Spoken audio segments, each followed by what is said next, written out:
Good afternoon, everybody, and welcome to the Meg Moonbeam and Redpill Rooster YouTube, Rumble, and X channels. Thank you for tuning in this Sunday afternoon as we recap week 7 of the DIDDY trial. So, without my trusty leader, my co-host here to help lead the way through today's segments, I am going to be doing things a little bit different, a little bit offbeat. We're not going to have our trusty astrologer here today, but what I would like to do is take all of you through a little bit of a walk through memory lane and also just bring us through what happened actually this week. So today's agenda is going to be for us to go through, recap the DIDDY trial. We'll do a Cliff's Notes, so to speak, on what has happened over the last week.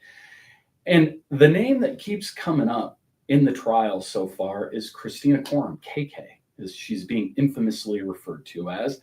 KK has been Diddy's chief of staff for the last 8 years, and she wasn't somebody that I knew a whole lot of information on. So I did a little bit of investigating prior to today's show and found some pretty interesting videos that I think we'll share there, and we'll dive into that. I think that they'll be both informative and entertaining. And then I would like to cover the new name that has been covered in the trial over the last week, Brendan Paul, who is Diddy's drug mule, as TMZ labeled him, so to speak. And then after that, after we dive into some videos and some information about the trial, I'm going to take us into a special teaser of a little bit of information, a slideshow that I put together from excerpts from my book, Confessions of a Conspiracy Theorist. Don't forget to take your red pills, which can be found on Amazon. Give me one moment here. I don't have my sidekick here today to help me out and do all the snazzy tech stuff here, but go ahead and check it out over at Amazon. It is available digitally on all platforms, but we did just recently get our first paperback copy here. So I'm very pleased with how this turned out. Gatekeepers Press, who is my publisher, did a fantastic job. Look, color pictures. I'm not sure I have any pictures of Diddy in here, but very pleased with how this turned out. So go ahead and check that out. Again, half of all of those proceeds are going to be donated to the Moving Beyond Trauma Project.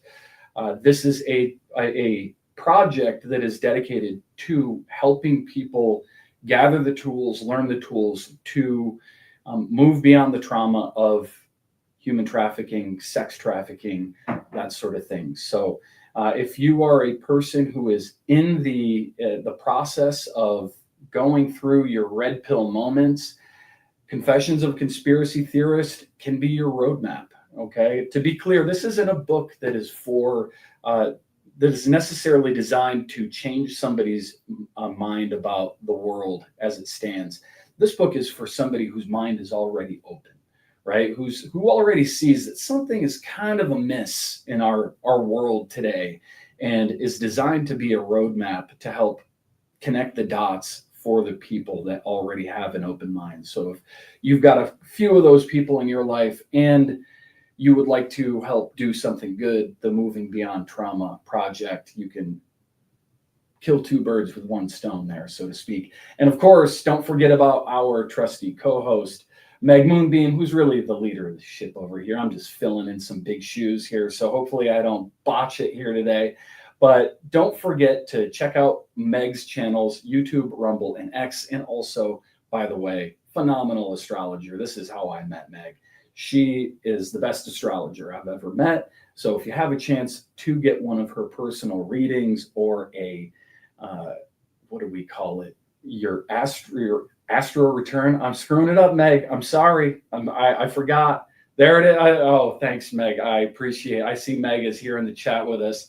She's not here in body, but she's here in spirit. So your solar return, there it is. So yeah, go and get a solar return from Meg. Phenomenal.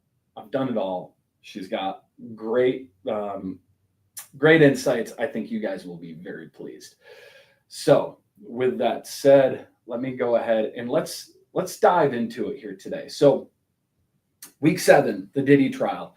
Ultimately, I wonder if I can actually zoom in here. What the government, what the prosecution is attempting to prove is a RICO charge, right? So just so that we're all on the same page, what is a RICO charge? RICO is Racketeer Influenced and Corrupt Organizations Act. It charges are criminal charges related to racketeering, which involves a pattern of criminal activity conducted through an enterprise, often with the goal of acquiring or maintaining influence over legitimate organizations. So, very interesting. It's a very interesting definition. The fact that it labels a pattern in there, which is something that we've clearly seen throughout this trial with Diddy, through all the women that have come up to testify have pretty much stated the same pattern, right? They thought they were getting into a relationship with him. It started out very nice. It started out with like vacations and a honeymoon period. And then it kind of, he's kind of like eased him into the whole freak off world, right? It kind of started with like, hey, would you be into, like this or that with like another guy, and I'll sit in the corner and watch, right? So that whole cuck is a term that we've heard used in this trial so far, but that the cuck world thing, right? So that is something here that each of these women has basically recounted. So there's a pattern, and then criminal activity. Well, I mean, drug use, transporting prostitutes across state lines so that you can actually engage in these freak offs, and then essentially coercing or intimidating, forcing these women that he's in a relationship with to have sex with these prostitutes is something that pretty much puts the icing on the cake here, right? I mean, you are now sort of pimping these women out, and although you're not paying the women, you're paying these prostitutes. Or, yeah, you're paying your girlfriends to have sex with these prostitutes. So, very, very interesting. And yes, we're going to talk about some eyewitness testimony. I'm just checking out the comments here. I'm going to try and keep up with you guys here today as I go through all this. But the reason why I bring this up here today is because KK, Christina Coram, this is Diddy's right-hand man, chief of staff for the last 8 years. She is being named as a co-conspirator. So in a RICO investigation, you can't nail somebody on RICO charges without there being co-conspirators, right? There has to be other people involved. And so I've been kind of feeling like left in the dark a little bit about who KK is and what this role is, because we're kind of just hearing the echoes through the hallway. But I did a little bit of a deep dive. So I want to watch a few videos here that I think very succinctly define why she's being labeled a co-conspirator, and which is a big term that the defense has pushed back against and said, no, she's not a co-conspirator, because they don't even want that term to be used, because without a co-conspirator, well, you can't really nail Diddy with RICO charges because it has to do with an organization. So let's go ahead. Let's watch this first video. I got a couple of these here, and I think you'll find these informative and entertaining. Let's give it a listen.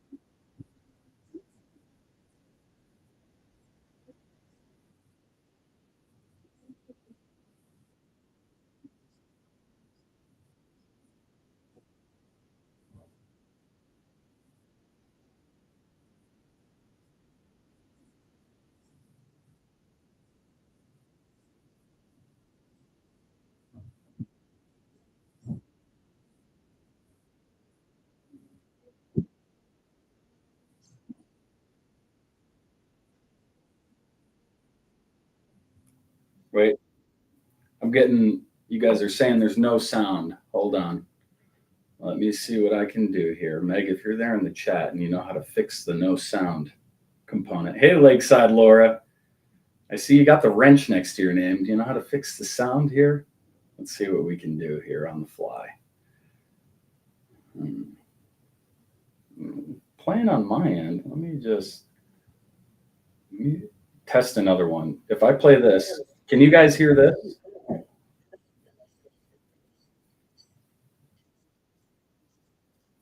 Anybody? Sound? Keep clocking. LOL. No sound. Okay. Interesting. Let me see here. What can we do about the sound?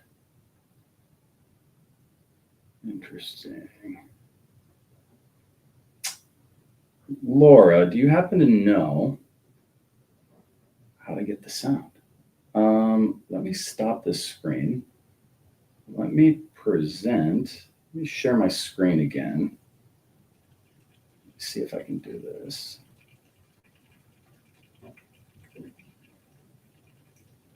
Oh, maybe it'll help if I put it over onto a different screen. Give me one moment. Okay. I'm going to try this. And if it doesn't work, I will go ahead and summarize essentially. But let's go ahead and see if I can get this, because I think it'll be more entertaining if we can. All right. Let me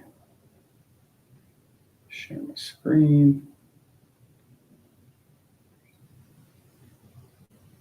Answers to everything was, I don't know. When they asked her, did you tell the defense this? Did you tell the defense that? She was like, I don't know. Can you guys hear I don't that? remember. So I was like, ma'am, like you was doing narcotics so heavy that you forgot what you was telling these people? She's been sober since 2018, but I'm like, yay, sound. All right. Figured it out. Let's take it back. It's official. Christina Coram, Diddy right-hand man, well, woman, his right-hand woman, KK, she has officially been named as Diddy's co-conspirator. I don't know about you guys, but I'm really not shocked about this. Why? Because she has been named in multiple lawsuits. Christina Coram definitely is caught up in it, because when the security guard that took the bribe from Diddy got up on that stand, he testified to the fact that he was in communication with KK, Christina Coram. The day that Diddy went to jump on that jet and jet set wherever he was going with his daughters, and they pulled up on him at the Opelika airport, Christina Coram was there, and they seized 2 of her phones. Then what makes it worse is the simple fact that she had Eddie My Angel saved in her phone. Now, yesterday, Brianna Bongolan or Bongolan, she testified, Cassie's best friend, and I don't feel like she was the strongest witness, because I feel like her answers to everything was, I don't know. When they asked her, did you tell the defense this? Did you tell the defense that? She was like, I don't know. I don't remember. So I was like, ma'am, like you was doing narcotics so heavy that you forgot what you was telling these people? She's been sober since 2018, but I'm like, it's looking like your memory's fogged, or that's what they're trying to imply. It's not that I don't believe that he hung her over the balcony, but I don't feel like she was really stepping and speaking like, look, I said what I said. But look, Cassie has sent a message to KK, and the message clearly stated, listen, this is what Diddy did. He came to the apartment. He came acting crazy, banging on the door. He hung my friend over the balcony and basically like, look, I got to stay away. This is a message that Cassie sent to KK, to Christina. All right, I'm going to pause it there because we've got another video that we can watch as well. Let me go ahead and remove that from the stage. So really sets the tone here, right? I mean, gives you a sense there that just from Cassie's message, she sent this message to Diddy's right hand, his chief of staff, let him know, hey, or let her know, this guy hung my friend over the balcony, obviously already knew about the abuse, obviously already knew about what was going on. The question that needs to come to a head is, did she know that there was illegal activities going on at the freak offs, right? Because she also helped to set up the freak offs. This guy in the next video really helps to lay this out. And I'm just going to move my screen over here because it seemed to work better when we did this. But I thought this guy was also hilarious. So we'll go ahead. We'll add this to the stage. Let me go ahead and I'm going to stop that screen. And I'm going to start this one. Give me 1 second here. All right. Let's go ahead and share this. And read Karam. Christina Karam is testifying right now, not herself in person, of course. Prosecutors in the Diddy case are having a paralegal who studied hundreds of pages of her texts read Karam's text. So in essence, she is testifying. Her knowledge is coming into evidence in this trial. This is key. We're hearing conversations about Karam telling assistants to set up for freak-offs, make sure there's Gatorade and chicken noodle soup, go get $4,000 in cash, make sure that Paul or Anton or whoever is able to get into the room. The prostitutes. She's helping to set these things up. She has full knowledge of what's going on. Diddy's predilection for S-workers was well known and joked about among the team. One of Diddy's employees texted Karam to say that he'd seen one of the escorts in the lobby because it was obvious when they passed through the lobby who they were. Karam texts back with 4 laughing face emojis and then says, by the Trying way, to turn up the volume. how long is he going to stay awake? And then I goes, LOL, I'm guessing till tomorrow night. So they're just openly joking about him doing multi-day sexcapades in the middle of the week. So they know he's there for that. Can you imagine joking around with the chief of staff about your boss having a predilection for S-workers and multiple day sexcapades? That's a thing y'all are joking about? That's fucking weird. So Diddy's chief of staff is key to helping set up and conceal these freak-offs. I don't think it's legal to have people on your staff who are helping you do criminal things. I think that's what the government is talking about here. Part of Karam RICO. also knows that Diddy is threatening to send freak-off tapes of Jane to her son's father. She knows that. She's commenting on that. So she knows there's a blackmail threat in the air. Her phone also shows her getting a text from Diddy telling the head of security to go to Karam, pick up 15 pills of Molly before he gets on a flight to Miami. That's drug trafficking. All right. And I'm going to go ahead and I'm going to stop it there. But that right there, I think really lays out how this is, essentially aiding a criminal conspiracy to engage in criminal behavior.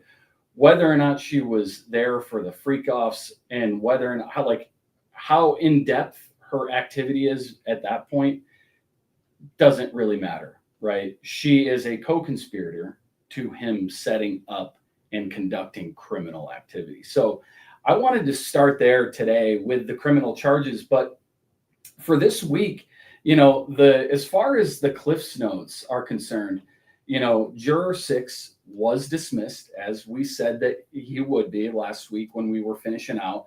The defense wrote a letter to the judge stating that if Juror 6 was removed, they were going to motion for a mistrial on a racial bias, essentially. So we'll likely see the defense motion for a mistrial now that Juror 6 has been removed. He's been removed and replaced by an older gentleman.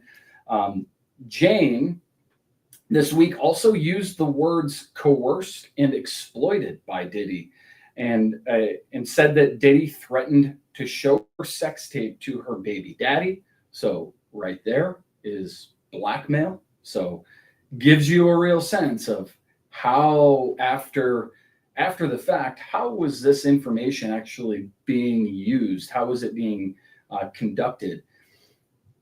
A lot of texts were read and came out this week. So There was text read about getting cash for Diddy and getting a stripper on a flight to attend a freak off. I think that right there, the prosecution has done a great job in terms of showing that, you know, they engaged in prostitution, or that they were paying for flights for strippers to cross state lines to engage in prostitution. One of Diddy saying that he wanted to do a freak off, but he didn't want to F himself up. Diddy did ask for permission from Cassie in one text message to set up a room, and Cassie said yes. So, and for Wolf Mother, I see her question here. So who is Jane Doe? Right now, we don't know the actual name. So this person is keeping their ID anonymous. So for now, she's just being referred to as Jane. But if anybody else has more information there, happy to share here. Diddy asked Cassie for permission to set up a room. Cassie did say yes, but then Cassie also sent texts saying, "You can't get all high and do this stuff to me. You treat me like you're Ike Turner," which is a pretty hazing accusation. If you know anything about Tina and Ike Turner, that relationship, that's pretty much saying, like, you abuse me. You are abusive toward me. You can't get high and abuse me, is essentially what she was saying in that text message. A couple other things. Diddy's monthly bills range from $100,000 to $900,000 per month. That's a crazy lifestyle to live. So yeah, some of his financial information, it's kind of leaking out there. It's really nothing, in my opinion, that is overtly substantial. I think that they're just trying to show, what is this guy's lifestyle? How much is he actually accustomed to spending? But there was also some Cash App payments between Diddy and escorts. And there was one case of room damages where he paid $48,000, 48 grand. I mean, I think they had destroyed the whole place with like baby oil, the carpet, the bed and everything. And like nothing could be used, but a $48,000 damages bill that came out. Lots of charts and flight records were showing transportation with the intent to engage in prostitution. And then Brendan Paul testified. So Brendan Paul was labeled as Diddy's drug mule by TMZ. And I'm just going to pull up a picture of him because this guy was on a Syracuse basketball team. Let me go ahead and share my screen here. Stop that screen. And this guy actually played in the NCAA tournament.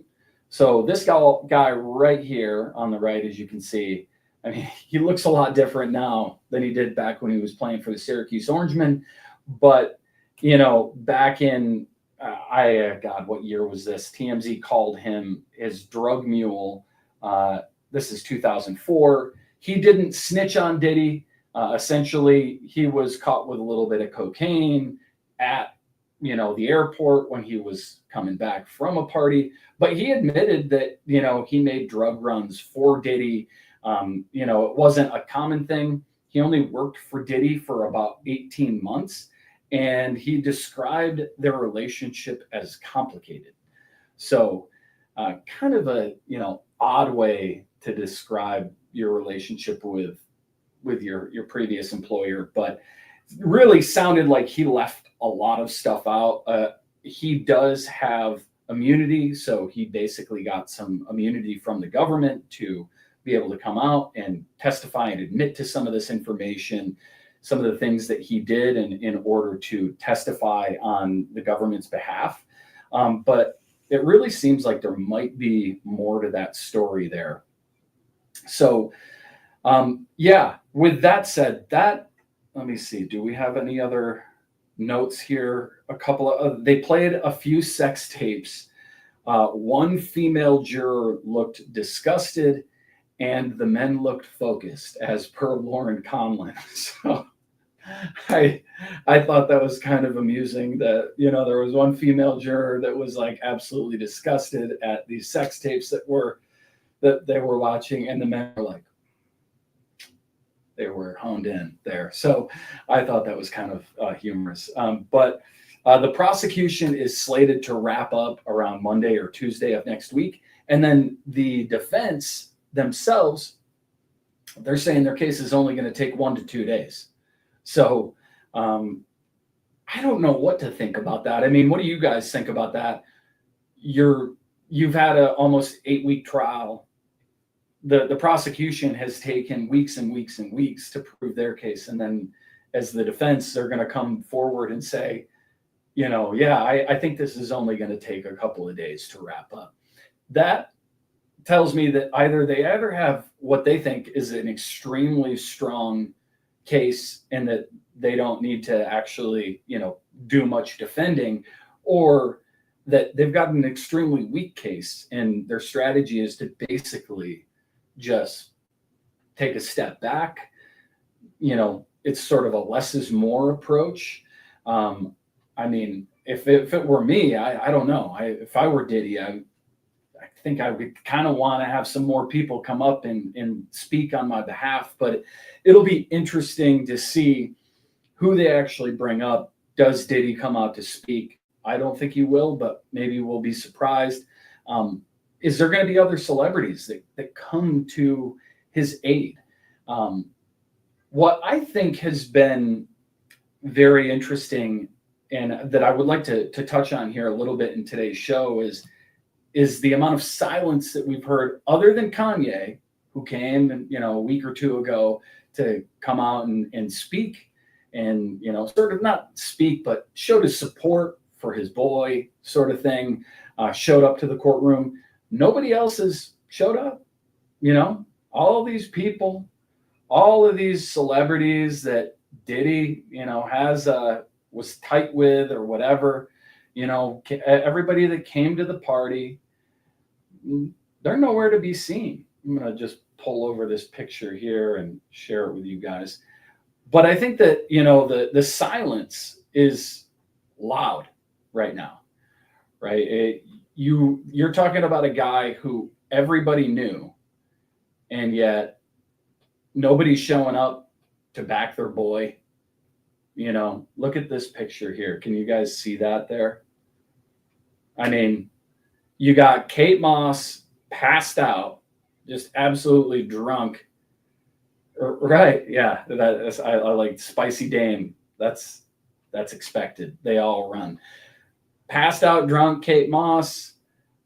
That looks like Kanye there in the middle. It's hard to tell, but we obviously all recognize Kim Kardashian.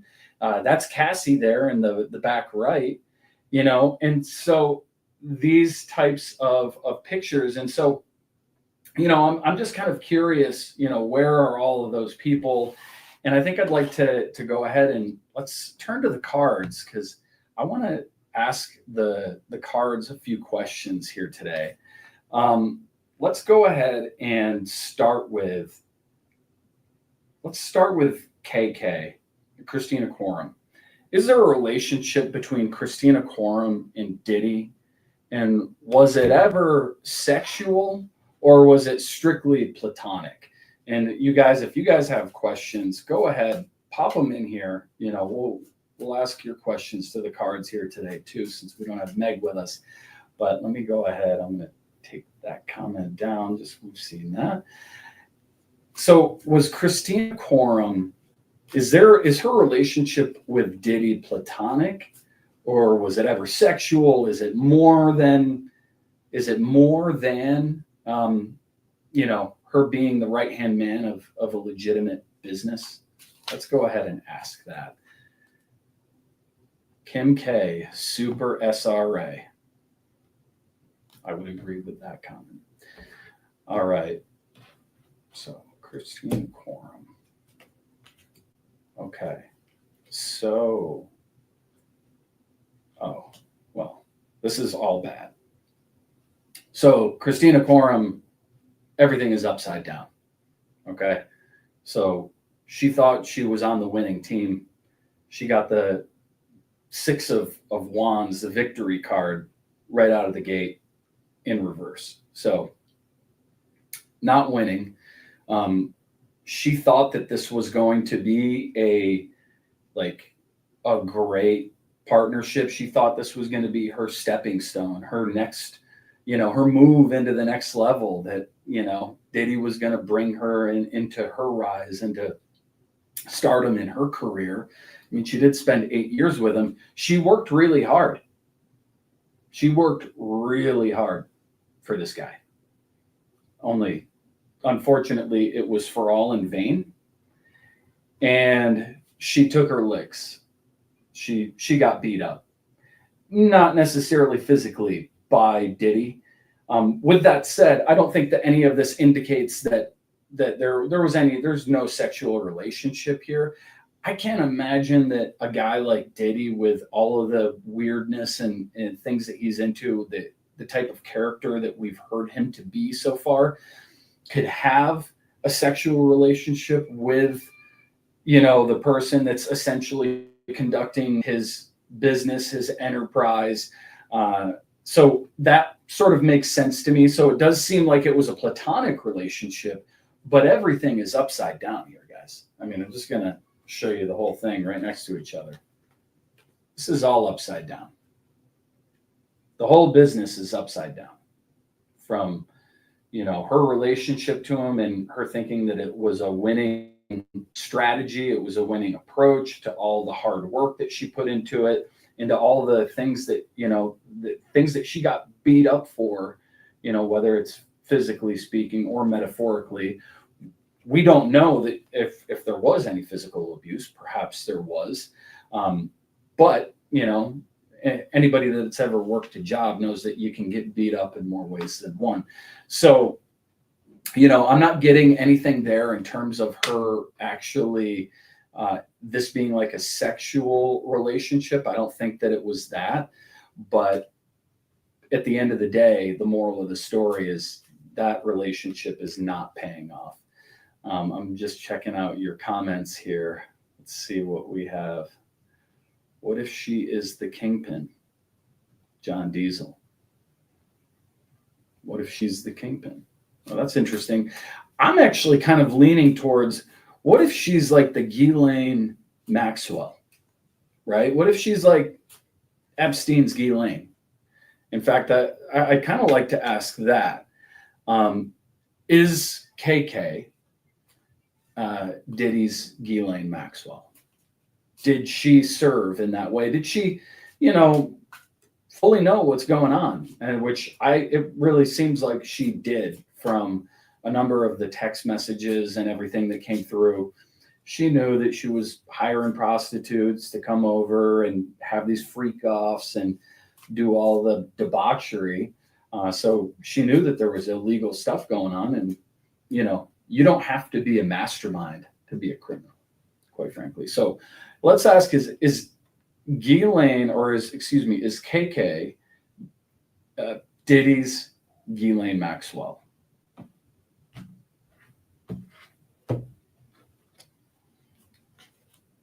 Okay, we got a soft yes. So right out of the gate, we got the Four of Wands. This is a gateway. This is, to me, a soft yes of our question. Is she his right-hand man? Is she the Ghislaine Maxwell for Diddy? The answer is yes. It didn't necessarily start out that way, as severe as what Epstein was doing and what Ghislaine was doing. I mean, Ghislaine has a whole different background, where her father was Robert Maxwell and he was a former spy, and he worked for multiple governments, and he was Mossad. I mean, totally different background. This woman, I'm not getting, comes from that type of pedigree.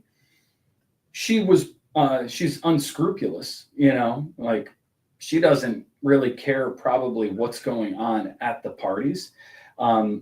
she knows that there's some criminal activity going on. To the full extent of it, she probably doesn't know everything. Where I would really be curious to know is, we haven't heard anything about children in this whole trial at all. So, will we ever? I don't know. We'll see. But if she knew about that, that's really the big thing to me. The second card that we got was the Two of Cups in reverse. So this is absolutely an upside down partnership. She knew that she was going to be doing some things that were bad, that this is a handshake behind a closed door. This is that conversation like, hey, you're not going to say anything to anybody about what you see here. If you come and work for me and like everything is quiet, you're going to be tight-lipped. You're going to be in my corner. This is sort of the pep talk that you're going to give somebody.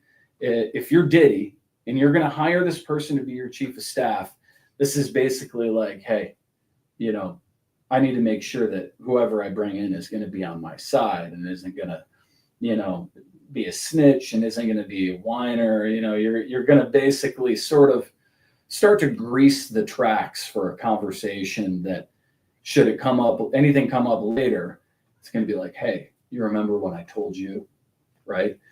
I'm looking at your comments here. Her Miller says, I think these women are almost worse than the guys. It's beyond horrible to me to think of women involved in this. Yeah, I mean, it's hard to argue with that. I agree. Spicy Dame says, maybe just underage children. Underage like Justin B, but not children. Maybe just underage like Justin B, but not children. I see what you're saying there. Yeah, maybe. And I'm glad that you brought that up because we're going to talk a little bit about that. I want to see Chrissy Teigen go down for trafficking. Yeah, right. Absolutely. Absolutely. I mean, I think she's basically told the world proudly who she is right there on her social media. You just have to, believe what she's telling you, right? So yes, I think that, and the final card, we almost didn't finish. We got the Eight of Pentacles here. So this is a lot of work. Again, it's all upside down. So with the exception of our yes, our last two cards were upside down. And so the answer here is that, yes, she's working very hard for him for things that are not right side up, right? For things that are not upstanding. She's working very hard for him for illicit reasons. And regardless of how in depth she's aware of how dark it goes, and I'd have to assume that she knows that it goes pretty dark. You only have to commit one crime to be guilty. And so that's it. Yes, yes, yes. He, she, wolf mother says. Let's go ahead and see if you guys have any other questions here. I've got another question for the cards. I'm curious about this guy, Brendan Paul, because, they've kind of made a big deal about this guy, about being Diddy's drug mule. He said that he worked with Diddy only for 18 months. And that when he took the job, somebody advised him, break up with your girlfriend, clear your schedule. You're going to basically, be locked down and you're going to be owned by this guy. So, somebody gave him like a nod, like, hey, make sure that you don't have any distractions around. And then he said that he had worked with him for 18 months. And that one time he did drugs for Diddy. Diddy was asking him to do some drugs, and that he did drugs for him one time to sort of test out what he said was a mix of K and Molly. So, kind of odd, kind of strange. Said he rolled a bunch of joints and stuff like that for Diddy, which in California is not illegal. You can hire somebody to do that. So not really a problem there. But my question is there a relationship between Brendan Paul and Diddy that's more than meets the eye? Like, he mentioned Diddy asked him to do drugs once and he did it. Was that just the only way that he showed his loyalty, or were there ever other things involved? Did they ever have a relationship? Did it ever get sexual? I mean, I don't think we can just say, oh, Diddy's proclivities is, I don't think Diddy's proclivities are limited to just women. So who knows? But let's go ahead and take a look. Is there more than meets the eye to Diddy's relationship with Brendan Paul?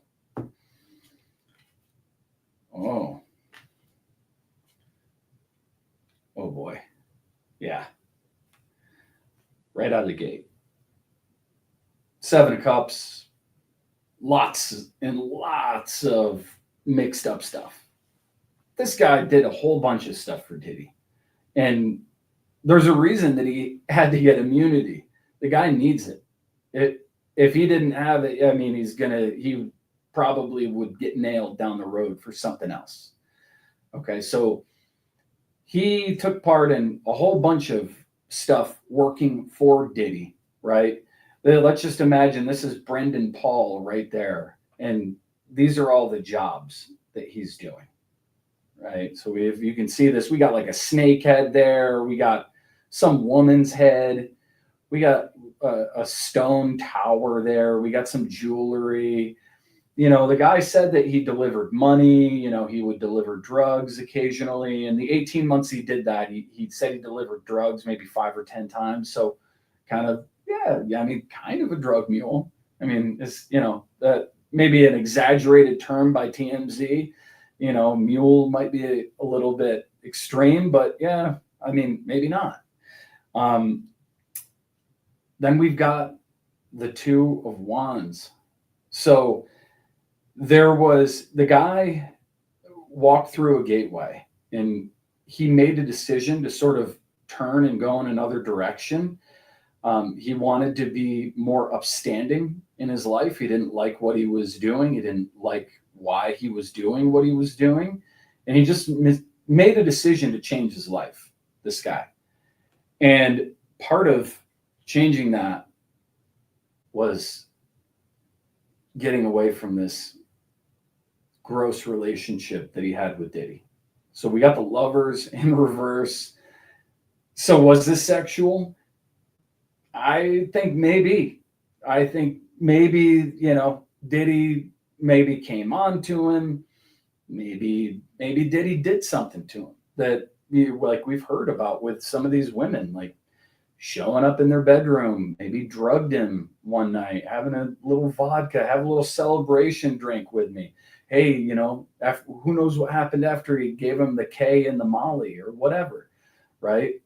But he basically decided to walk away from this abusive, twisted relationship that they have. And the Lovers can be a political card too. So, this guy he also just probably saw this is going to spell out bad things for me. Like, he had already gone to jail once for Diddy and got arrested for him at the airport and everything over the cocaine, and didn't snitch on him or anything. But yeah, there's definitely more to that relationship than meets the eye. Okay, so let's go ahead. I want to share another video with you guys because, again, my big question this whole time has been, what's going on with the kids? How come we're not hearing anything about the children? And are we ever going to hear anything about it? And let me just move this over here so I can share it with you. But I'm not the only one wondering that, obviously. A lot of people are asking that question. So let me go ahead and pull this up because I think it's an interesting little relevation here. Let me hit play on this. You guys wanted celebrity names named in the Diddy trial? Well, guess what? You're not getting them. You know why? Because the government is protecting the names of the celebrities right now. Oh, it gets really crazy today, you guys. So today, we find out that there was a freak-off party in Vegas where a guy named Anton, an escort that gets apparently, allegedly, passed around celebrity circles, was banging somebody, possibly a celebrity's wife, in January in Vegas. And there was 7 to 8 people just sitting around a hotel room watching, some that were celebrities. The defense attorney argued, we need to have these names public, otherwise this is not a fair trial. And Maureen Comey, the government, was like, no, we have to protect these names. Why? Oh, it's because it's the same thing she did during Ghislaine Maxwell. That's why we never got any names. So people can speculate, but right now the judge decided to agree with Maureen Comey. We're not getting the names. I mean, we had our questions about her right from the get-go, right? Very, very interesting, very telling that Maureen Comey doesn't want those names to come out. And that's kind of the next question that I want to go to with the cards is, you know, why did Maureen Comey not want these names released? Is it because they are going to be used in another trial, something else coming up?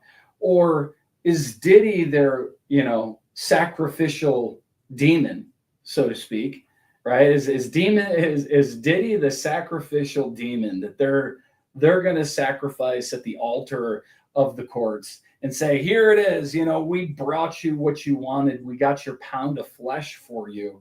And everybody else is just basically going to walk free. So that's what I'm wondering here is, you know, is this for a purpose that benefits the public? Is this for an operation that's ongoing so that, you know, these people can really be trapped and not worm out of this? Or is Maureen Comey essentially protecting the elite?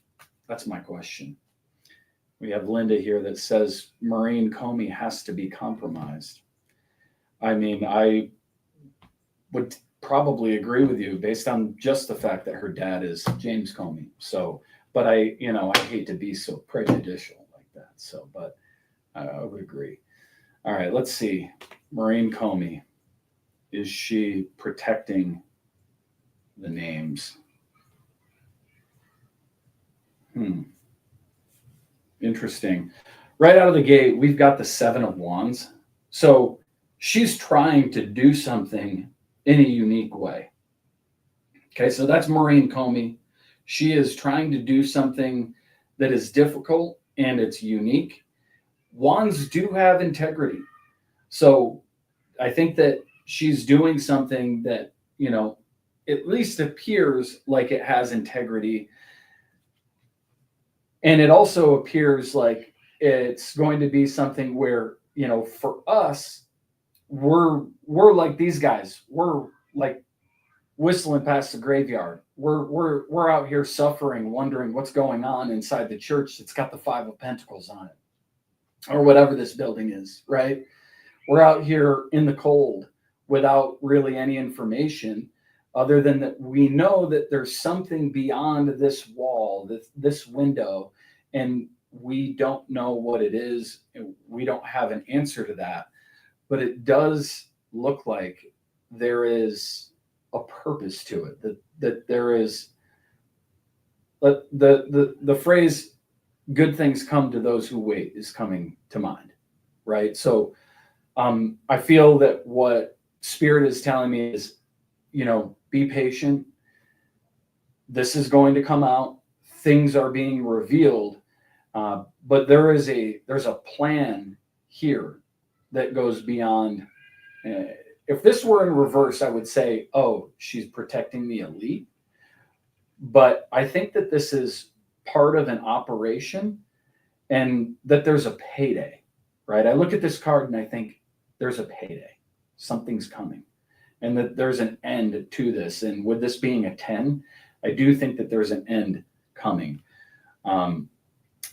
Miller says she is the gatekeeper. Maureen Comey, she pretty much is the gatekeeper, right? She's the one that is saying, hey, don't let these names out because we need them for something else. Yeah, I would agree. So that was a very, I thought that was a great video by that lady there. I think her name is Emily Knows Everything.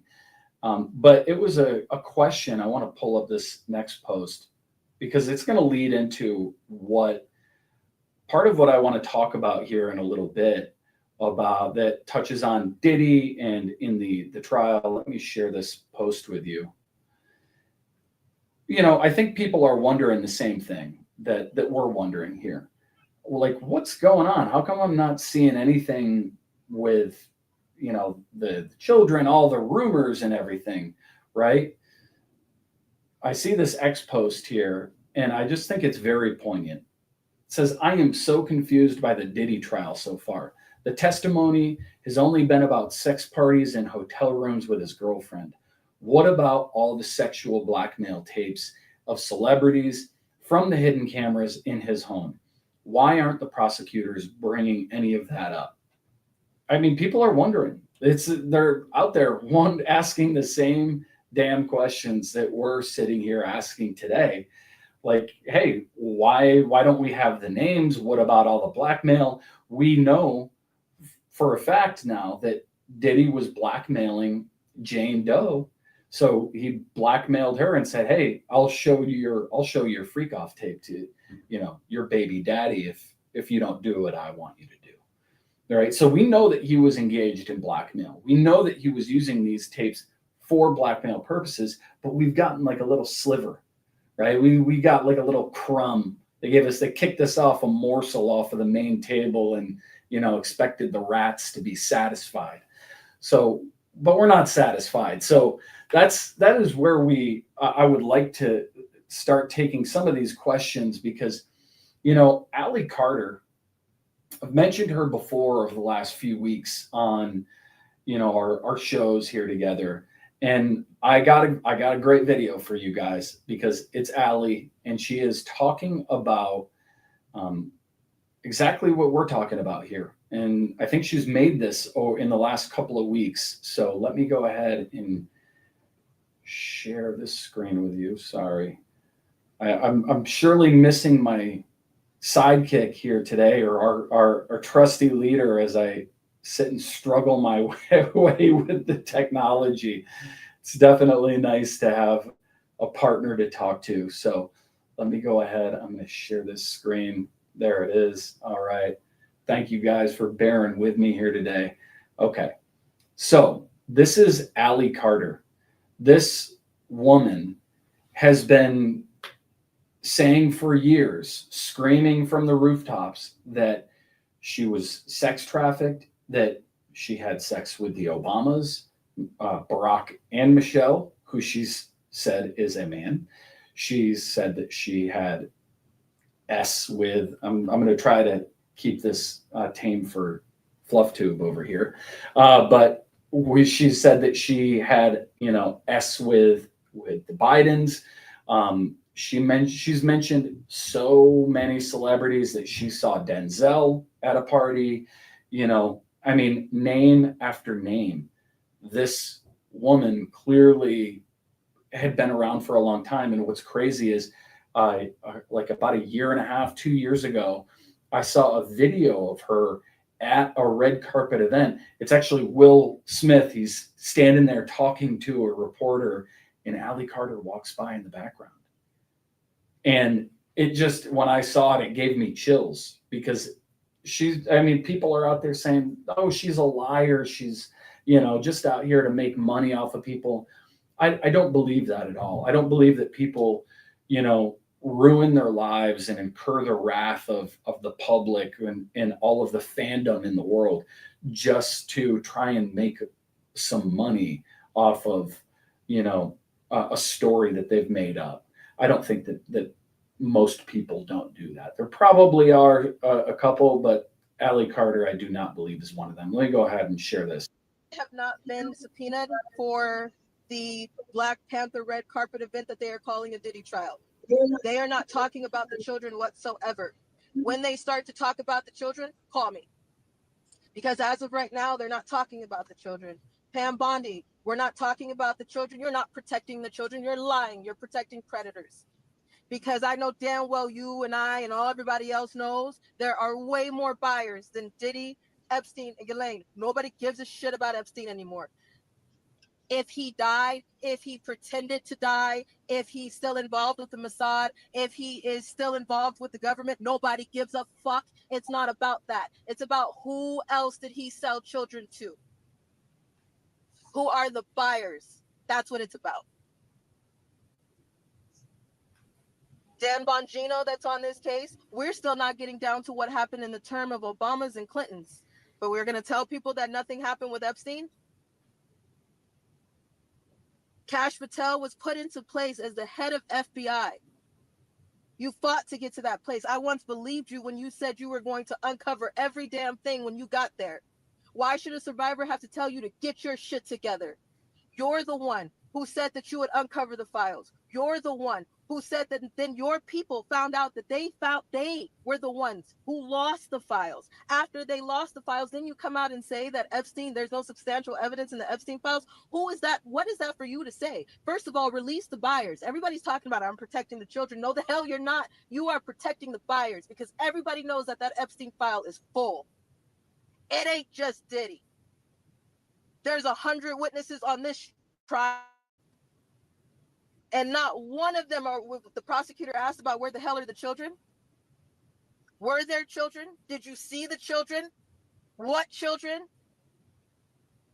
Do you honestly think that we're talking about what's really going on until we start talking about the children?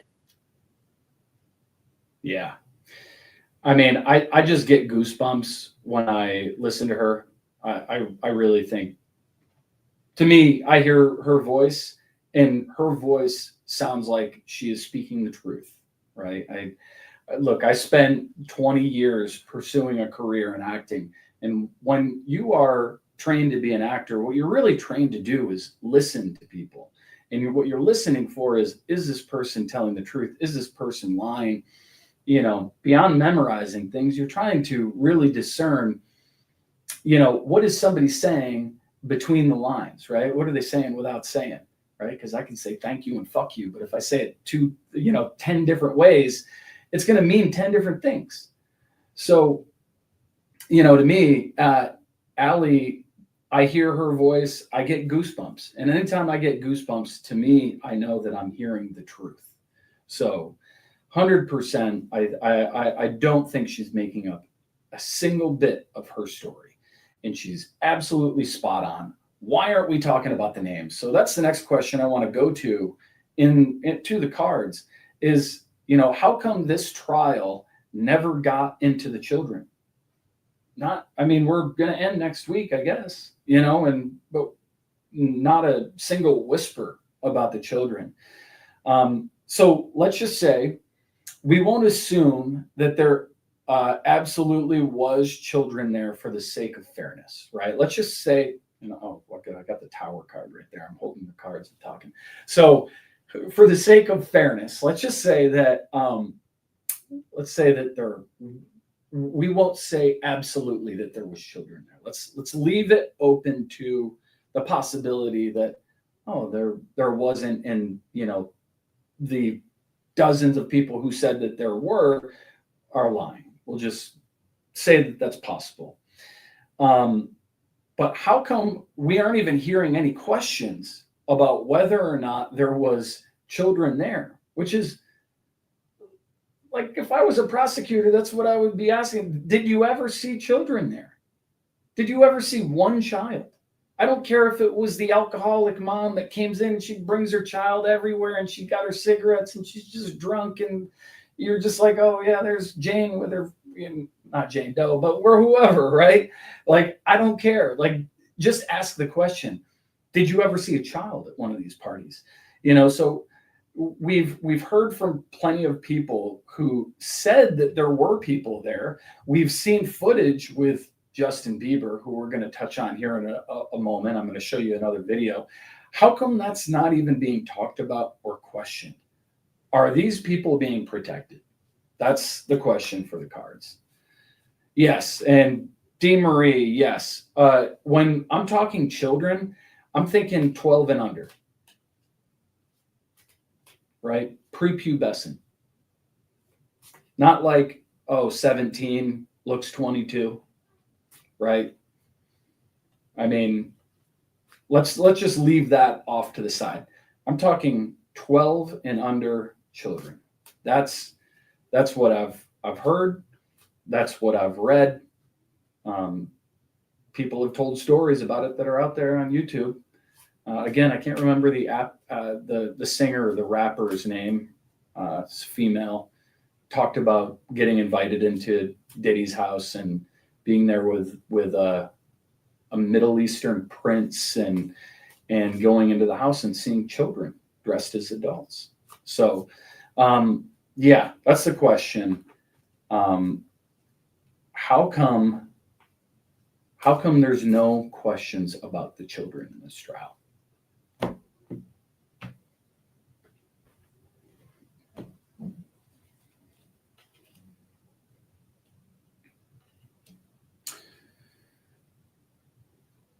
Okay. So we have this woman here, got the 9 of Pentacles, and she's seemingly got it all, right? This is an independent woman. She's abundant. She's free. She's sovereign. And she's got everything that she needs. She's dealing with a basket of hell. Let's just put it that way. The 7 of Cups is, 7 cups of hell is kind of the way that it all appears to me. Snakes and alligators and crystal balls under what looks like a rag or a napkin or something, a stone tower. She's dealing with all of the chaos, all of the dysfunction. And she's approached it like the Fool. And only this Fool is in reverse. So rather than her approaching it with, an ignorant or neglectful or a naive concern, she's approached it with great concern. And unfortunately, with the Fool in reverse, you can also have this be something where it's not as well intended. So I think that this person, Maureen Comey, or whoever the powers be, is for there to be no questions. There was clearly a decision by the prosecution. This isn't just Maureen Comey. She's not the only one on the team. There was a decision to not bring this up, right? It's not just Maureen Comey that's decided, hey, we're not going to ask any questions about children. They've decided to go about this in a way that the universe thinks is a little foolish. That the universe thinks is a little bit, look at what this guy's doing. Literally about to walk off a cliff. Blissful as hell. Just happy as can be. But the dude's about to walk off the cliff. Even the dog is like, hey, idiot, you're about to walk off the cliff. What are you doing? But the Fool, well aspected, can be just a wonderful card, a wonderful character, a wonderful person to be around. It's the first card of the tarot. But in reverse and upside down, I think that they are so deep and so mixed up in everything that's going on that they've decided to go approach this in a way that is a bit foolhardy and upside down. And so they are trying to do this in a way where, think about this. It's like this guy is like the guy who, always is telling the truth through a joke, right? He's always saying some stuff that's like really true, but he's like kind of an asshole. And he's got, if you listen to his jokes, it's like, oh, you're saying something like pointed there, right? And so they're approaching this a little bit in a foolish way, right? They have foolishly approached a situation that is filled with snakes and pitfalls, that where they have everything. They've got it. They know they've got it. But for one reason or another, they think that there's a path where they're going to be able to wrap this whole thing up, and they're going to be able to essentially, dump all of these cups out, and they'll be able to do it without stirring the public so much that we all just get outraged and take matters into our own hands. That's what I'm getting here. So they have deliberately decided to approach this in this way. And let's just, for the sake of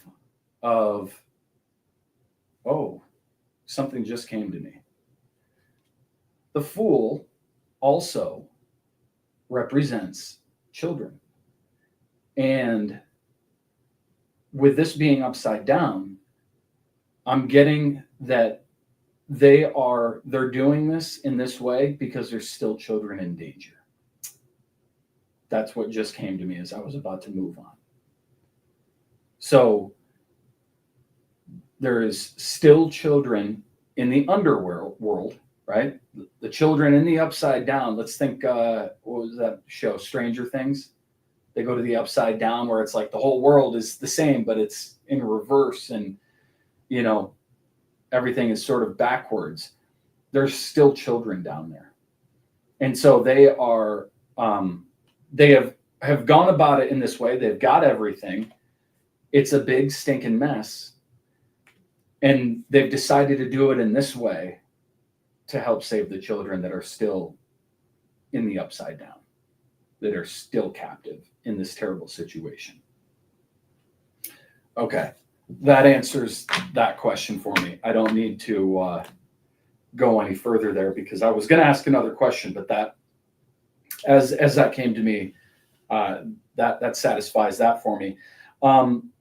Let's ask one more question before I want to take you guys into a slideshow to talk about where I think this whole Diddy trial thing is going, and how it might actually be connected to a bigger picture, to an operation, and give you guys a little teaser into my book, because Diddy was mentioned multiple times as I went back and sort of cherry picked his name throughout the book.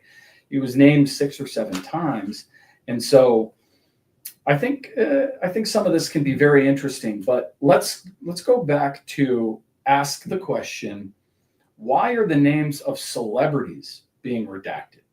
Okay, why are people who attended these parties being protected? Is this part of a bigger operation? And are these people being saved for later? Or are these people being spared and Diddy is their sacrifice? Okay, let's go ahead and ask that. Why are the names of celebrities being redacted?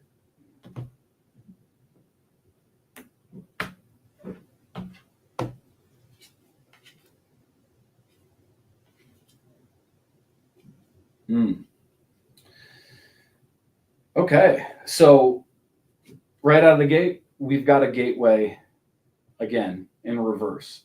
So we've got the 3 of Wands, and this guy is standing back. He's sort of, he is looking out at the world from a safe distance, right? But with this being in reverse, and it being the first card, I see this as the gateway the Diddy trial is the gateway. That's what I'm getting. that this is the gateway where these names are about to be entered into the picture, and they're going to end up being exposed. So this trial is, or right now, they're looking at this from a safe distance, but all of these people that are sort of, imagine anybody that went to Diddy's parties, they're looking at this thing and they're like, oh, it's a safe distance, but they're scared shitless. They are upside down. They are nervous as hell. And they know what's coming fast. They know that the consequences for what they took part in are going to be coming fast and furious after this. And the rest of us are standing there just like watching the apples grow, you know, wondering when things are going to be ripe enough to actually pick. You know, this guy's he's already harvested his crop. Things are blooming. It's like I've got a peach tree in my yard. There's, you know, 2 tiny peaches on it. And every time I pass by, I look at that and I'm like, I touch the peaches. I'm like, are they ready yet? And it's like, no, they're not ready yet. They're too small. They're too hard, you know? So this guy is, he knows his harvest is close. It's coming. One of these, it looks like he picked one, right? It's like the avocado that wasn't as hard as a baseball.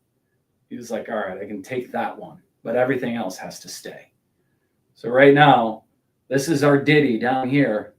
He's been plucked, and everybody else, we got all of these other apples here that we're just waiting to pick. We're waiting for the time to be right. We'll get them good and ripe. So that is going to conclude the tarot portion here, unless I want to read your guys' comments here. Yeah, I agree, Hermiller. It's sad it's not getting attention.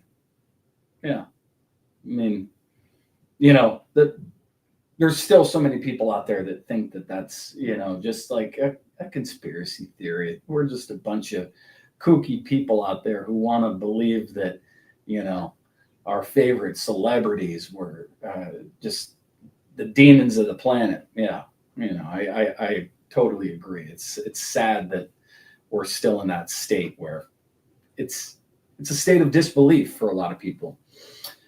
Let me go ahead. So where I think all of this is going, like I said in one of our previous shows, is that all of this is going to show us who were or who are the players, who are the people that have been involved in this so far. So let me go ahead and see if I can view this.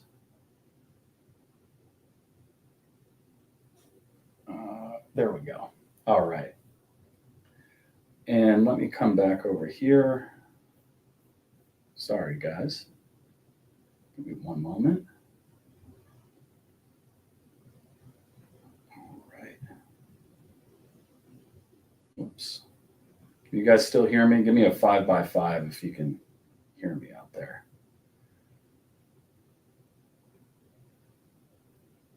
This movie, I see you, PJ. All right, here we go.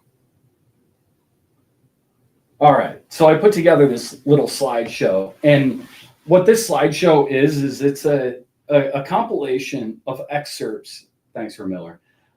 Is a compilation of excerpts from my book, and you know, touching on the cast of characters in this movie, like you just said there, PJ. You know, and I'm with you. This movie is like so overdue. It's like the Lord of the Rings special edition that had 3 more movies. It's not even like, you know, an extra hour long. It's like, no, this is the special edition where you get 3 more, you get an entire new trilogy in this special edition. It's like the Forever movie. So what I want to do here, I don't know if it's going to cooperate with me. I might just have to do this one by one. Because it keeps changing my screen over here when I put you guys on. So let me just do this. All right, I'm just going to do it this way. Can you guys see that when I do this? Because it keeps moving my screen off. Awesome.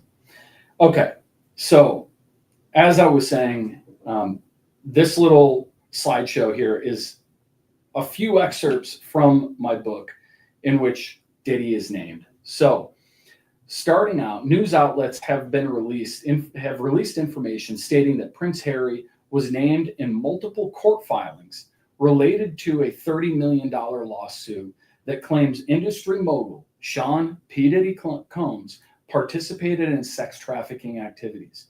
All of this comes after a very public 2022 civil case in which Prince Andrew settled a sexual assault case with Virginia Giuffre for an undisclosed amount. All of this appears to add up to much more than a coincidence. And by the way, Virginia Giuffre is now dead, right? She got hit by a bus and then she decided to suicide herself a week later. She survived getting hit by a bus and then she just decided to kill herself. Yeah. That almost sounds believable if, you know, she had never been wrapped up in a whole Prince Andrew saga. And did you guys see the thing recently? I wasn't able to confirm if this was AI voice, and I'm so leery now to put information out there when, you know, I don't know if it's AI generated, but Virginia Giuffre, I listened to this entire video where it was supposedly her dead man switch. She had this video come out. Her Miller, you saw that? Absolutely, April. She is so creepy. Is it? Or maybe you're not talking about the same thing. But Virginia Giuffre, and yes, April Appling, Rachel Chandler. Yes, there's another one we're going to talk about. But Virginia Giuffre had, at least I saw a video of a dead man switch where she came out and said, if you're listening to this, it's because I'm dead. You know, they've killed me.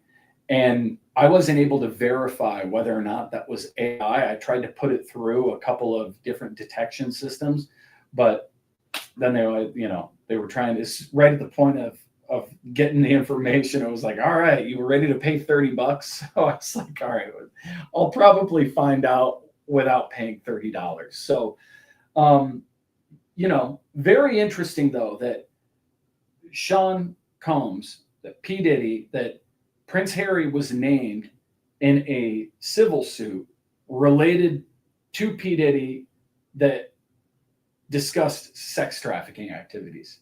Okay. And again, this comes after Prince Andrew was publicly called out by Virginia Giuffre and then agreed to pay out an undisclosed amount after it came out that, you know, we all saw the picture with Virginia and Ghislaine Maxwell and, you know, her whole testimony and story that, you know, she was essentially sold to Prince Andrew and that she had sex with him multiple times.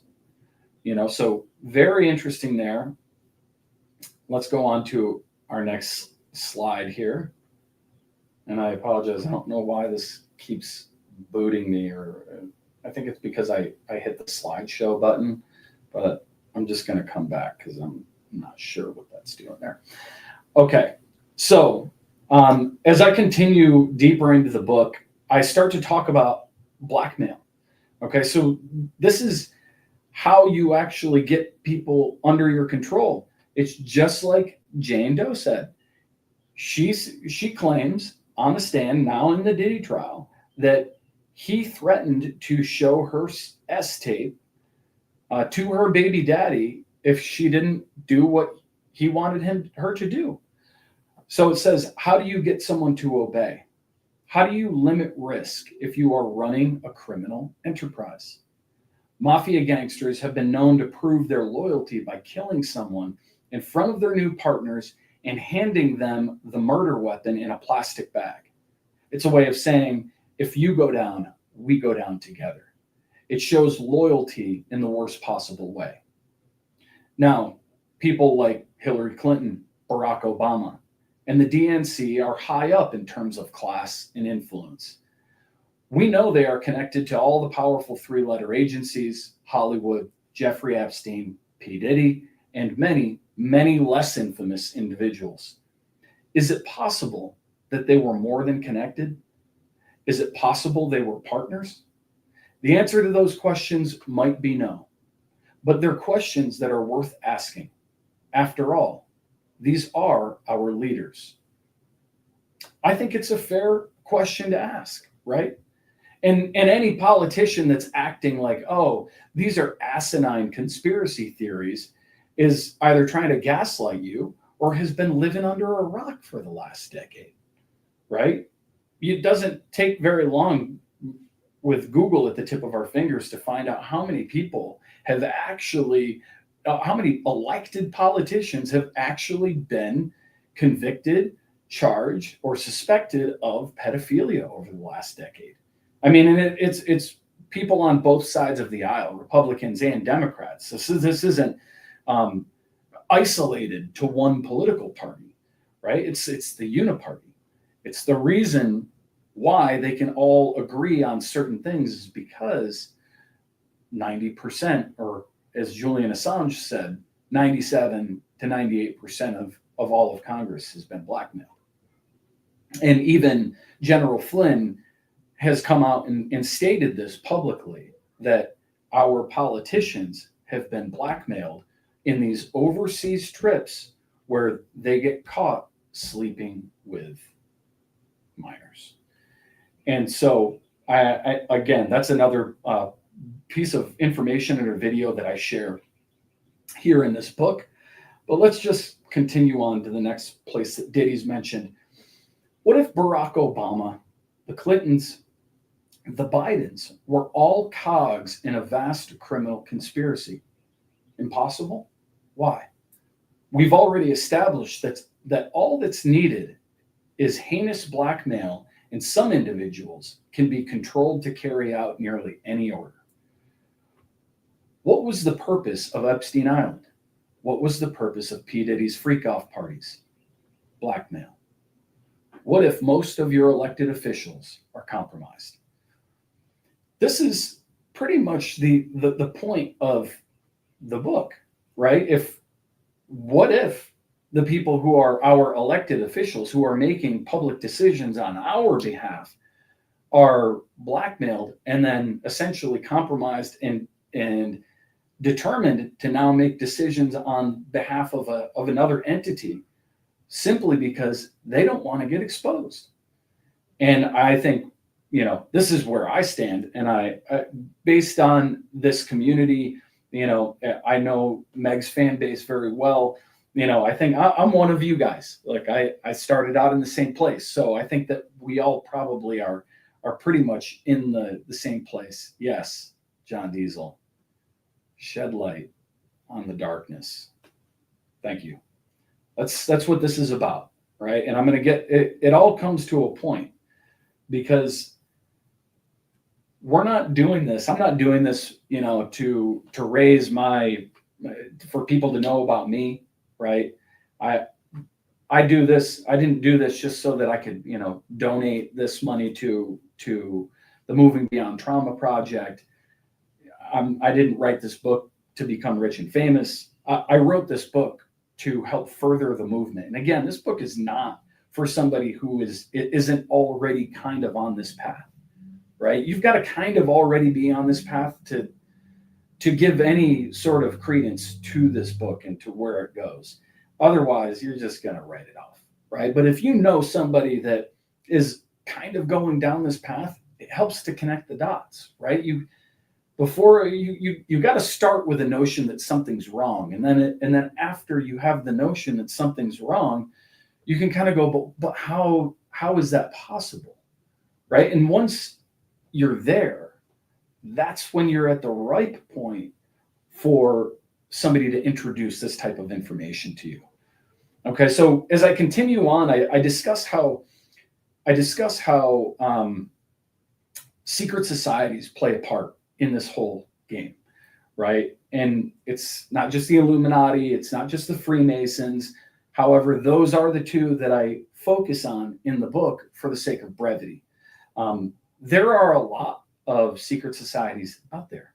The Illuminati and the Freemasons are two of the most notable, the two of the most notarized, two that most people know, right? They've kind of heard about it, and they probably heard about it attached to conspiracy theories and that sort of thing.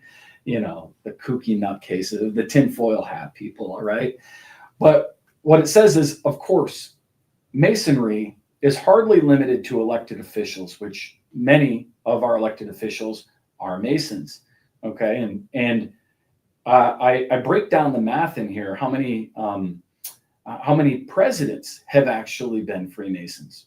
Let's start with George Washington, Freemason. Okay, there is a very close tie between the Freemasons and, at least just here in America, I mean, and this spans worldwide, Freemasonry.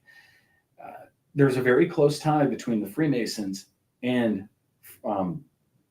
the presidency and power and politics. So, of course, Masonry is hardly limited to elected officials. Here's a picture of the Queen of England, now deceased, being escorted by her nurse, a Freemason. The entire royal family is intertwined with Freemasonry, from King George VI to Princess William, whose wife was missing earlier in 2024, and Harry, who was named in P. Diddy's lawsuits related to sex trafficking. The public may suddenly start to wonder what other secrets the royals are keeping. Okay, so Diddy's now in this light, right? And we already know, we've seen him in the pictures with Prince William. If I go back over here to my first slide, we see him with both of the princes right here, Harry and William. We've seen them partying together, chumming it up. Let's just take a look at this here. We got Al Sharpton. We got Hillary Clinton. This is Rachel Chandler. Somebody here had mentioned Rachel Chandler. And anybody, I didn't know who Rachel Chandler was until I started to pay attention to Q. And then I found out who Rachel Chandler was, which we're going to talk about in a moment, how she met Diddy, and she was 14 at the time. Here he is with Obama. Here he is with, we got Bill Clinton, J-Lo, and Trump. And he looks very young here with Trump, by the way. So, and Trump looks very young. I mean, it's wild. The point of showing these pictures isn't to say, oh, all of these people are connected co-conspirators, that they're guilty of something. I think we all should be in the state now where we're asking questions about who people are. I certainly would like to believe that Trump is one of the good guys. Okay, I hope that he's not involved in this type of stuff. But I also am at the point where I'm like, I'm going to withhold my stance on that until I, have more information. But I think that he's one of the good guys. I'm of the camp where I'm like 80 to 90% sure he's one of the good guys. But okay, as I think we've all learned now, we've got to be more cautious about who we just blindly throw trust and faith behind, right? Because I don't know everything. I don't think, and none of us here know the entire story. We all don't know the truth. So we all need to have that little bit of doubt. That's a healthy amount of doubt. That's like, well, I'll wait and see. I think he's one of the good guys, but I'm not just going to go out there and say, oh yeah, no, Trump could never do anything bad, right? Because everybody makes mistakes. It's a question of, what kind of mistakes have you made, and how many times did you make them, and how deep were those mistakes? I'm seeing you guys got a lot of comments in here. The Queen and crew are reptiles. I like that one. Yeah, I would completely agree. It's also, Wolf Mother said, you must marry a fellow Freemason. There's a lot around Freemasonry that I still have questions about, even after hours and hours of research on this. In fact, if you guys go to my Rumble, channel, I've got a video from Eltion Childs, who was the guy that sort of blew up the whole Freemasonry secret, order and cabal in a 5-hour video. This guy, Eltion Childs, put together this 5-hour video on all of the signs and symbols. And what's amazing about what he did is, he talks through it, but he shows all the evidence in books. But the best part is that he's showing all of your favorite celebrities doing all of the signs and symbols. And whether, for pictures and magazines, there's all of these signs and symbols. And if I go back to, let me just go back here. So we see Obama giving the middle finger here, right? But what he's actually doing a Freemasonry gesture, right? This is a Freemasonry gesture, right? It's the code of silence. And there's a lot of ways that you can do this. He chose to do it very creatively with his middle finger to whoever, he's basically looking at. And look at him. I mean, he in his eyes, the eyes are the window of the soul. I just see death and darkness. I actually see whoever he's gesturing that to. If it were me on the other end, I would take that as a threat. I would take that as a threat if I saw somebody do that to me in the way that he's looking at whoever took this picture. Let's continue on. I only have 2 more slides left, and the final one is going to show you the reason why we do all this and why I wrote this book. So the second to last one says, by nature, beings who love want to believe that there is very little true evil walking around this world. We want to believe that our politicians and celebrities, although they may have differing points of view, are simply seeing life from a different perspective. We want to believe that people who are in roles of influence and power are there for doing good work and perseverance. But what if it was more than that? What if in order to rise to stardom in Hollywood or politics, individuals had to incriminate themselves to such a severe degree that when they were forced to partake in anything else placed before them, let me reread that. I'm sorry. What if, in order to rise to stardom in Hollywood or politics, individuals had to incriminate themselves to such a severe degree that they were then forced to participate in anything else placed before them? This was the rumor that was going around about Hollywood before P. Diddy's freak-off parties were public knowledge. The disclosure of the nature of those parties all but confirms the rumors. What if I told you that Satanism, pedophilia, human trafficking, and even cannibalism were all part of this agenda? And I do believe that there is a very particular place where all of those components intersect. And the book gets to it very pointedly, as Meg would say. It rhymes with aminonome. I can't even say it the way she says it, but it rhymes with aminonome. And last slide here. So Ray Chandler, for those of you that don't know who that is, again, just to mention, it is this lady right here. She was mentioned in a Q post, in several Q posts. So we see her here. We see Diddy right here. Okay, we see her picture with Bill Clinton right here. And so what she's known for is that she has a modeling agency. The agency is in California, and it's right here. I think it's called Midland Modeling Agency. Okay, and I think this picture of these 3 children is very poignant. It's very pointedly sums up why we're all here, right? These children, this is the Balenciaga ads that we all saw, that, Balenciaga basically got burned down by the public, but not a single celebrity came out and spoke out against. Balenciaga is deeply involved in this type of ritualistic behavior. Even the pictures, the way that these were taken, were ritualistic. They had court cases that were in some of these pictures that were about people with children in some of the pictures. I mean, this is how kind of twisted these people are.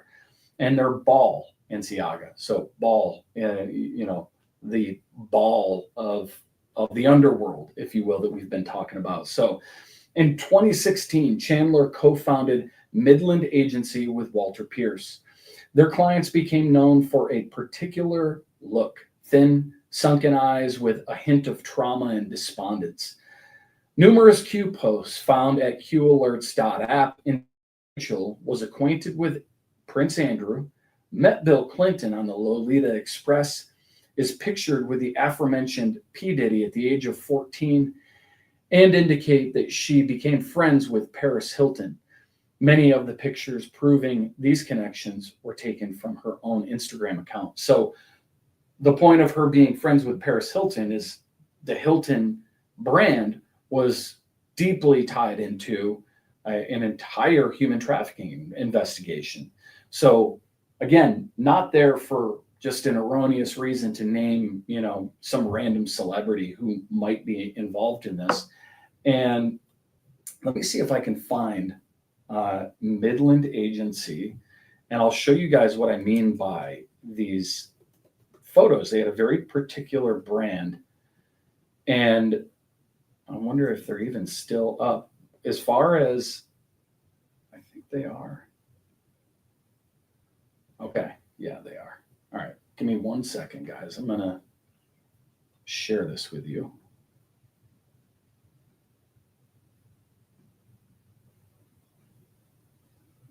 Okay.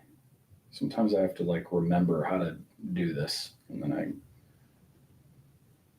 I need my tech buddy back. All right, give me 1 second here.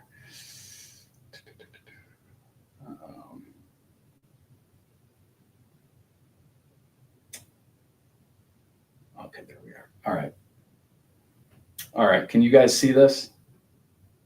Just give me a 5x5 if you can see that, if I'm still coming through. Cool. Looks like John. John, can you still see this?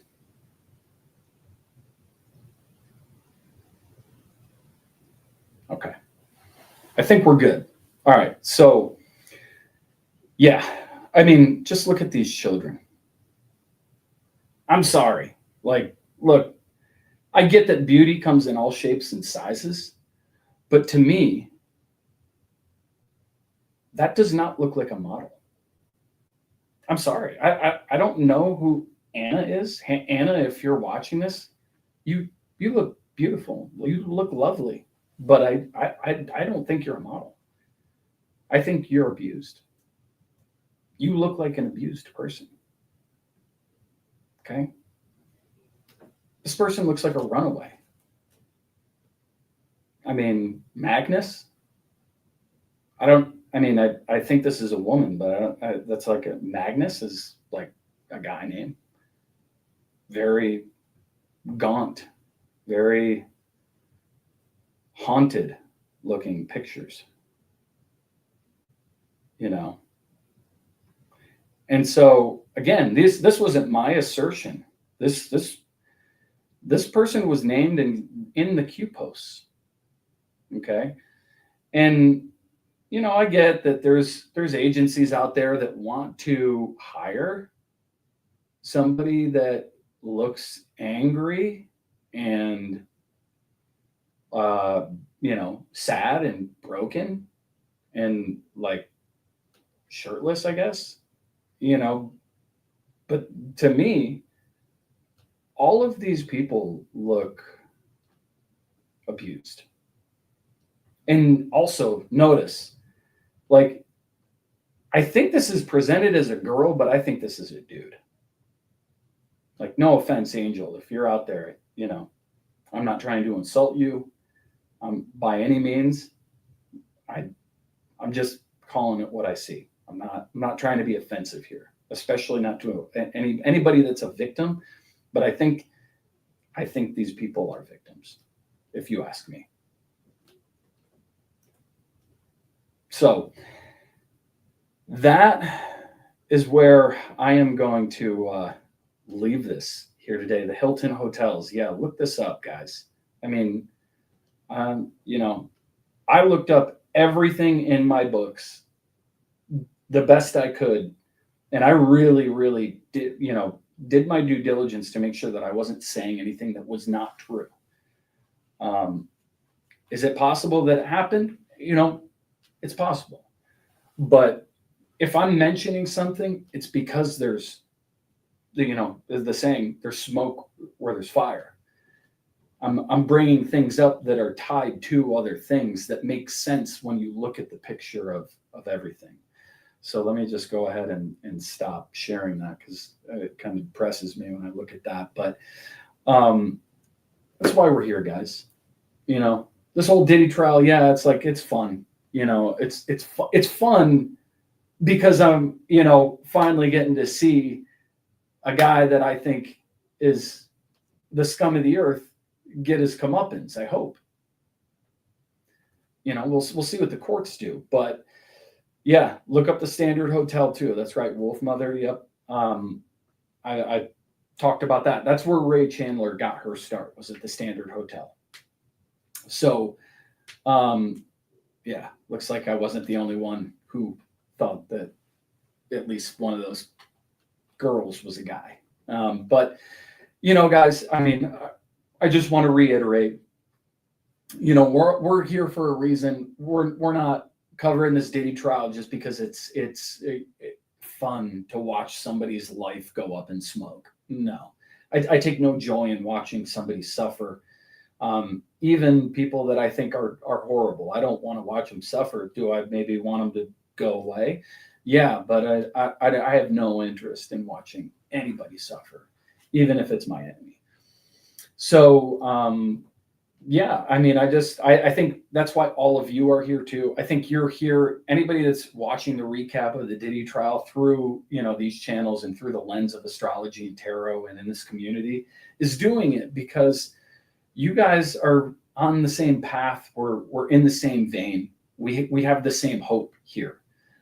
I don't think anybody is just sitting there, you know, drinking a beer from their couch going like, yeah, get him, you know, just because, you know, it's fun to watch people go up in smoke or anything like that. So I think that, you know, just to end this conversation here today, I just want to say thank you all for being here, because it's encouraging to know that we're not here alone, you know, looking for the result that we're looking for in the sake of ourselves, but in the sake of, you know, the children out there that don't have a voice to speak for themselves. So thank you all so much for being here. So I'm going to close out here just by saying that it sounds like the court case might wrap up this week. It sounds like the prosecution is going to be done on Monday, Tuesday at the latest. And then the defense thinks that, you know, they've got this thing in hand. So they're going to basically take a day or two. And it might be like, we might hear closing statements on Friday, and then jury might go into deliberation. I know that Meg is going to, if it does close out, Meg's going to try to make it, if we find out that it's gonna, you know, this is the last week, that we're going to try to make the day of the verdict. We're going to try and come on and see if we can do something live with you guys the day of the verdict. And we wanted to do something fun where, hey, if you know, you guys can guess, you know, the convictions. Like, I know he's charged with 2 counts of trafficking, 2 counts of racketeering, or it's 1 count of racketeering, 2 counts of transporting across state lines, whatever. The moral of the story is if we're going to do like try to make it fun and interesting, if you guys can guess, you know, what the jury actually comes to a decision on, then whoever gets the right decision, you know, gets it right. I'm going to give away a couple of books. I think Meg might, you know, do something with the crystal shop or whatever. I'll let her announce that. But yeah, we're definitely winding down here. So we will see you next week, and hopefully it's for the live actual verdict. Hopefully we can make that happen, and that would be really cool to do with you guys because we've been doing this for so long. But at the very least, I will be back next week to do a recap. Again, Meg is not, she's traveling, so she won't be able to be here. But, you know, thank you all for being here today. This was really cool to do with you guys. I miss Meg here today. It's definitely easier when you're not alone, but I appreciate all of you guys for showing up and hanging on with me while I struggled through all the tech issues and everything. Thank you so much, and we will talk to you again next week. Bye, guys.